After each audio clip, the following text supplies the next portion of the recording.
내 안의 빛을 깨워라. 어웨이크닝 TV. 구독과 좋아요 부탁드립니다.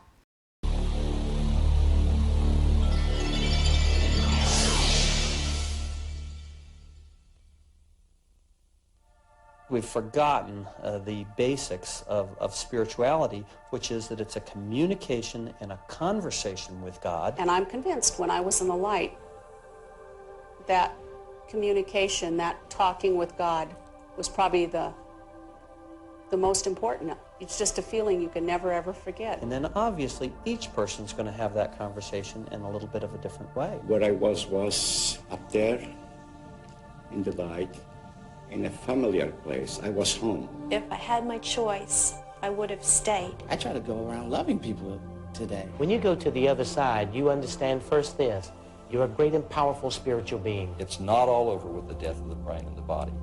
Some aspect of us is divine.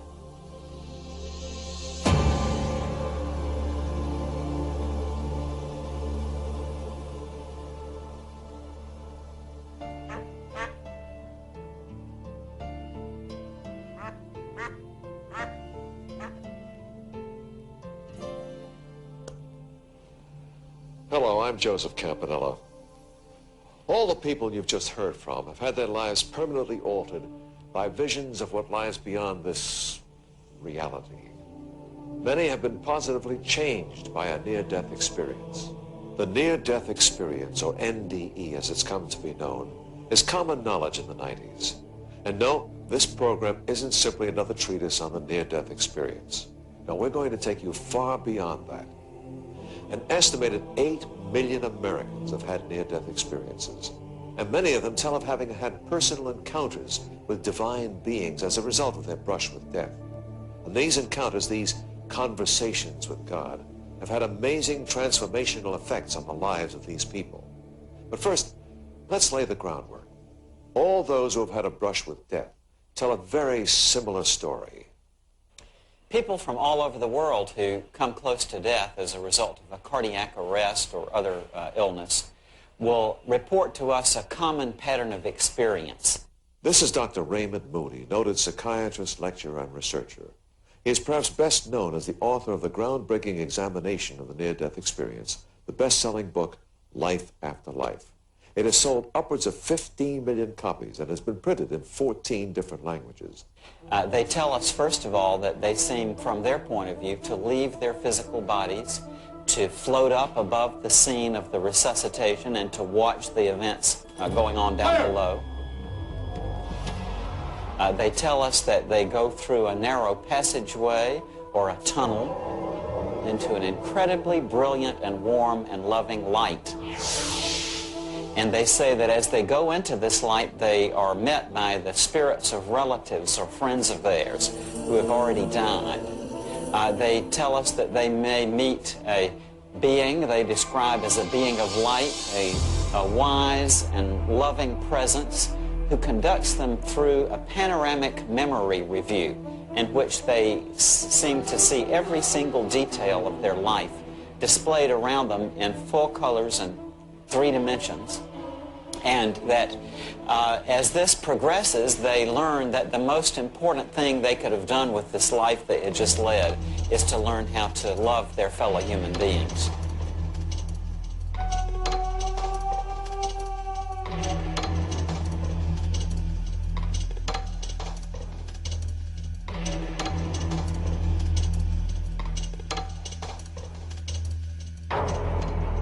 Thanks to modern medicine, people are being brought back from death's door. And we're learning about these wonderful lessons of hope and love. Hamlet, in his famous To Be or Not to Be soliloquy, spoke of that undiscovered country from whose bourne no traveler ever returns. Of course, that undiscovered country he spoke of was death, and he feared that if he took his own life, he would fly to ills that we know not of. Well, Shakespeare had a great insight into the human condition, but in his 17th century world, he was lacking information that we have today 400 years later. Travelers do return from that undiscovered country, and we are not flying to ills we know not of. Travelers to that new land return with a new outlook on life. And the cumulative effect of this new knowledge is usually a dramatic, positive life transformation. I think that what we can get out of near-death experiences without having to think of it in terms of a proof of a life after death is that it has enormous spiritual value. And we can see very dramatically the transformations in personality that it can bring about among people who go through something like this. Two other authors who can attest to this are Paul Perry, co-author of 6 books on the near-death experience, and Diane Morrissey, who suffered not just 1, but 2 brushes with death. His best-selling books are the result of these life-altering events. You know, I think one of the most amazing things about the near-death experience is how virtually everyone who has it no longer has a fear of death. I mean, if you look at Melvin Morris's research in the transformation study, he found that almost 100% of people who almost die and have the near-death experience are no longer afraid of death. As far as approaching death, I have no fear of dying whatsoever. I'm not afraid to leave this world because I have been where I'm going again. I do not look forward to the dying process. I do acknowledge the fact that it was painful and that I did get frightened, but I do know that all of that is just a passageway into this experience that I had before. This is Diane Morrissey. Diane is a group leader for a Los Angeles chapter of IANS, the International Association for Near-Death Studies. These are people who have visited that passageway. They meet on a monthly basis to share their experiences and help others understand the life transformational impact of an NDE. My son was killed in a car accident, and it was a very violent death. He went off a freeway. He went down 65 feet into cement. And so the fear I had of the pain he endured, and for the hour and a half it took them to get him out of the vehicle, haunted me. It just haunted me. When I first read Life After Life with Dr. Raymond Moody, that gave me my first glimpse of life after death, and it gave me my first hope.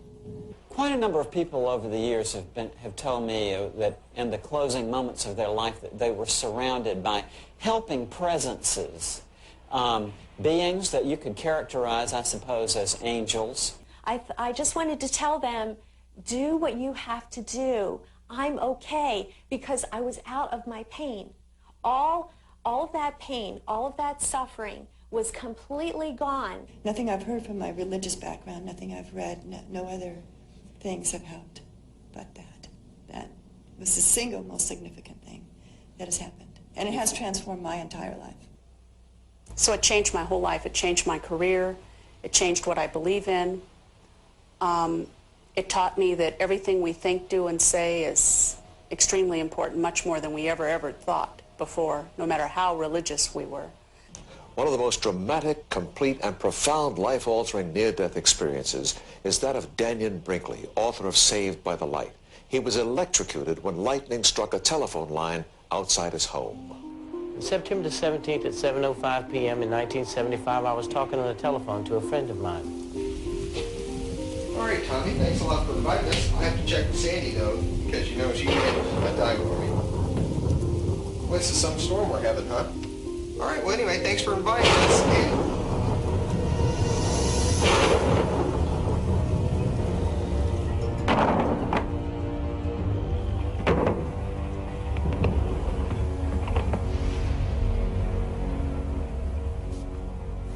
I was on fire like I had been consuming battery acid. I was burning. I didn't know what had happened to me. Then all of a sudden, it was as though I was floating. And then I rolled over and I saw my wife coming down the hall. Oh, Danny! Oh, Danny, what happened? Oh, my God! I need some help. I didn't know what had happened to me. I had never heard of the near-death experience. And I didn't know if I was at ground zero or what had happened. The guy who I was talking to on the other end of the phone came over immediately. He was a corpsman in the Navy, and he knew I was dead. Call an ambulance. Okay, well, but don't leave him. Don't leave him. Okay, I'll go. I'm watching him watch me. I'm watching him be emotional, wondering, here is his friend and what's happening, and I can hear his thoughts. And I remember looking over his shoulder and looking down at myself and thinking that I thought I was a better looking guy than that.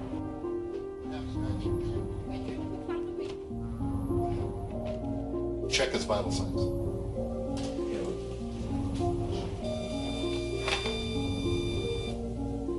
He's gone.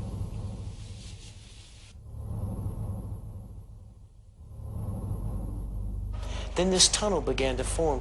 As this tunnel began to form, I felt more at peace than I'd ever felt. I felt comfortable and safe. I began to be pulled down this tunnel. And as I moved down it, I become so secure that I may not know exactly what's going on, but I know that this is right and natural. But there are some who say that it's not right or natural or even real for that matter. There's one school of thought that holds the opinion that these visions are mental tricks caused by a dying, short-circuiting brain, or even that they're caused by drugs. But scientists who've devoted years to researching these experiences disagree. Dr. Melvin Morris is a practicing physician and associate professor of pediatrics at the University of Washington. He has written the best-selling books Closer to the Light, which spent 3 months on the New York Times bestseller list, Transformed by the Light, and Parting Visions, all based on his interviews with child patients who have died and come back.